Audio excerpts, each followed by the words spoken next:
Gênesis 8. Montes na Bíblia representam as religiões, e quando diz que as águas prevaleciam sobre os montes, isto quer dizer que o pecado está predominando sobre todo o bem que as religiões podem ensinar, pois a maioria delas tem um grau de inspiração da Bíblia. 17/02/00 até 17:07, repouso da arca, até 01/ele 0/00, apareceram os cumes dos montes, até 01/01/01, tirou a cobertura da arca, pois a terra estava enxuta. O corvo que Noé soltou indo e vindo representa os anjos enviados para servir os patriarcas, como os corvos que alimentaram Elias no deserto. A pomba é o Espírito Santo.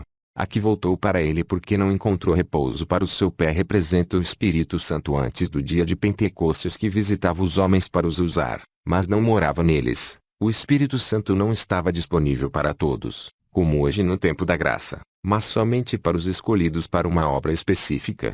A pomba que voltou a ele à tarde trazendo uma folha de oliveira representa o batismo de Jesus quando Deus encontra o primeiro indício de vida na terra. A oliveira representa a unção com o Espírito Santo, representa Jesus. O novo dilúvio virá sobre a terra, mas um dilúvio diferente do primeiro. É um dilúvio do entendimento do Espírito Santo na terra, quando Cristo arrebatar a sua igreja. A pomba que não tornou mais a ele a descida do Espírito Santo à terra no dia de Pentecostes, pois Jesus subiu para a sua descida. João 16:7. A saída de Noé e sua mulher da arca é a saída de Jesus e sua igreja da proteção do pecado para uma nova era de paz, onde não haverá mais mortes. Deus nunca mais destruirá os homens para refazer os mesmos mortais, mas destruirá todos os maus e preservará os bons para todo sempre. Noé fez um altar e ofereceu sacrifícios de animais ao Senhor sobre o altar, mas Jesus fará um altar de louvores constituído por todos aqueles que foram salvos pelo seu próprio sacrifício na cruz do Calvário, e dá vida aos que não tinham esperança.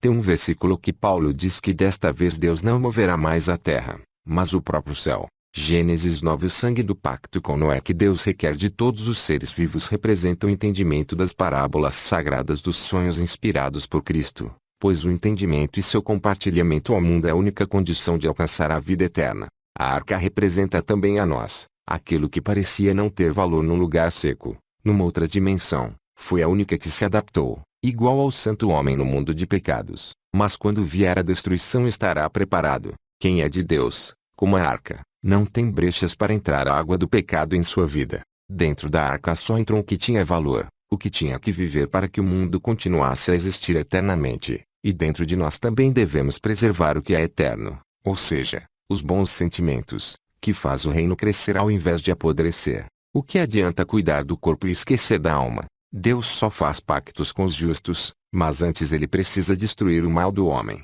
Ele arranca tudo que não presta e deixa no homem só as boas ideias de eternidade. O pacto de Deus é promessa de vida eterna, sem morte ou destruição. Noé plantou uma vinha, e vinha na Bíblia representa a igreja, o povo de Deus, a palavra, o sangue, a vergonha da cruz. Noé seria Cristo e depois os apóstolos que abriram a verdadeira igreja primitiva. Quem planta na carne, da carne ceifará a corrupção depois da morte, mas quem planta no Espírito, ceifará a vida eterna.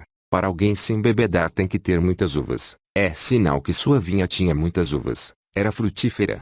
Embebedar significa sair de si, agir ignorantemente, e todo pastor cuja mão a igreja prospera, isto é, cresce em números, corre o risco de tirar dela mais do que convém, a ponto de escandalizar. No sentido espiritual, embebedar é o batismo no Espírito Santo, como no dia de Pentecostes os ungidos pareciam bêbados. A fé nos faz escolher a pobreza para ganhar o Espírito Santo com seus dons, e isso nos faz passar como loucos. A nudez representa a desonra, pecado, mistério, mas também a pobreza com os dons do Espírito Santo. E nesta lição aprendemos que não devemos desonrar a ninguém que em nome de Jesus arrasta almas para a verdade, mas não para o engano da aparência que o dinheiro constrói. Não devemos confiar no injusto rico que se diz pastor teólogo, mas no pobre homem de Deus justo profeta que conhece a palavra, tanto teórica como prática. Noé descobriu-se dentro da sua tenda, e não fora. Cão desejou em seu coração soberbo tirar o respeito que seus irmãos tinham pelo seu pai, desmoralizando-o.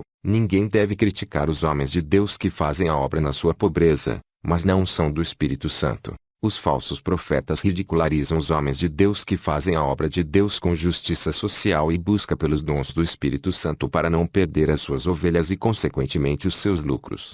Davi teve oportunidade de matar o rei Saul, mas não o fez porque não era covarde. Cão representa os falsos pastores que matam espiritualmente as almas para obterem lucros, e também todos os assassinos pela ganância do poder terreno, e também Satanás e os cientistas que pensam que vão algum dia desnudar todos os mistérios ocultos impossíveis do homem ver por causa da eternidade. Noé representa também Jesus, quando foi ridicularizado, e os judeus representam o cão, que ia matar Jesus na cruz. Não cobriram a sua vergonha como os gentios, que estão ligados a Sem e Jafé, filhos da promessa. Cão entrou na tenda e viu Noé despido e contou aos seus irmãos que estavam do lado de fora da tenda. Isso significa que não devemos zombar das manifestações espirituais dos mistérios do batismo com o Espírito Santo nos santos, que somos nós, pois aí daquele que blasfemar contra o Espírito Santo, não há perdão. Não vos embriagueis com vinho em que há contendas, mas enchei-vos do Espírito Santo.